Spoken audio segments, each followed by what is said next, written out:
ઉમેદવાર બાદ પ્રથમવાર પરસોત્તમભાઈ રાજકોટ આવી રહ્યા છે, શું કહેશો?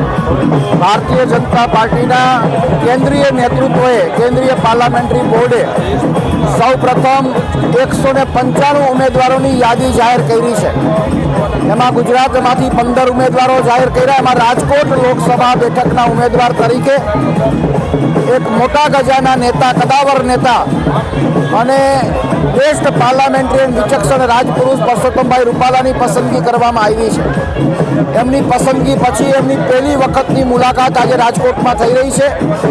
એમને આવકારવા માટે, એમને થનગત અને ઉત્સાહથી વધાવવા માટે રાજકોટના તમામ કાર્યકર્તાઓમાં એક ઉત્સાહનું વાતાવરણ છે. તમામ શ્રેણીના કાર્યકર્તાઓ એમને હોશે હોશે વધાવવા માટે ખૂબ આતુર છે. આજે આખો દિવસનો એમનો 1.5 દિવસનો પ્રવાસ છે. આખા દિવસ શ્રેણીબદ્ધ કાર્યક્રમો પણ રાખવામાં આવ્યા છે અને એમને રાજકોટના તમામ કાર્યકર્તાઓ વિજયનો કોલ આપવાના છે. આગામી સમયમાં ચૂંટણીમાં ભાજપ દ્વારા કેવી તૈયારી કરશે? ભારતીય જનતા પાર્ટી માત્ર ચૂંટણીલક્ષી પાર્ટી નથી, સમગ્ર વર્ષ લોકોની વચ્ચે રહેનારી પાર્ટી છે. આખું વર્ષ પ્રજાની વચ્ચે રહીને નાના મોટા કાર્યક્રમો, પ્રજાના પ્રશ્નોને વાચા આપતા હોય છે. એટલે અમારા માટે ચૂંટણી એ મહત્વની હોતી જ નથી.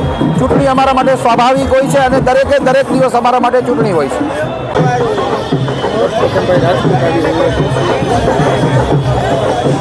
લોકસભાની ચૂંટણી થોડા દિવસમાં ડિક્લેર થવાની અને ભારતીય જનતા પાર્ટીએ પૂરા દેશમાં 150 કરતાં પણ વધુ ઉમેદવારો ડિક્લેર કર્યા છે.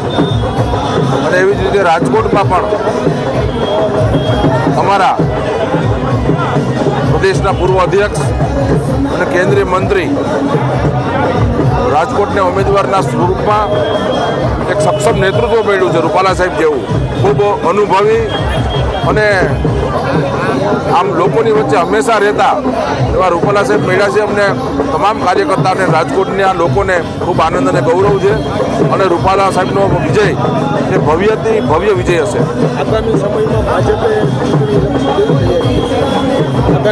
ભાજપ દ્વારા ચૂંટણીને લઈને કેવી તૈયારી થશે? ભારતીય જનતા પાર્ટી હંમેશા ચૂંટણીના મોડમાં જ હોય છે. તાલુકા પંચાયત હોય, જિલ્લા પંચાયત હોય અને અમારું જે કંઈ સંગઠન છે એ સંગઠન ખૂબ મજબૂત છે. આખા દેશમાં સર્વશ્રેષ્ઠ સંગઠન હોય તો એ ગુજરાતનું સંગઠન છે.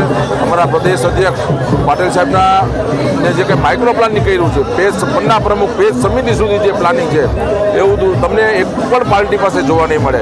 એટલે અમારું પાયાનું સંગઠન છે અને સંગઠનના આધાર ઉપર અને એક સક્ષમ નેતૃત્વ મળ્યું છે.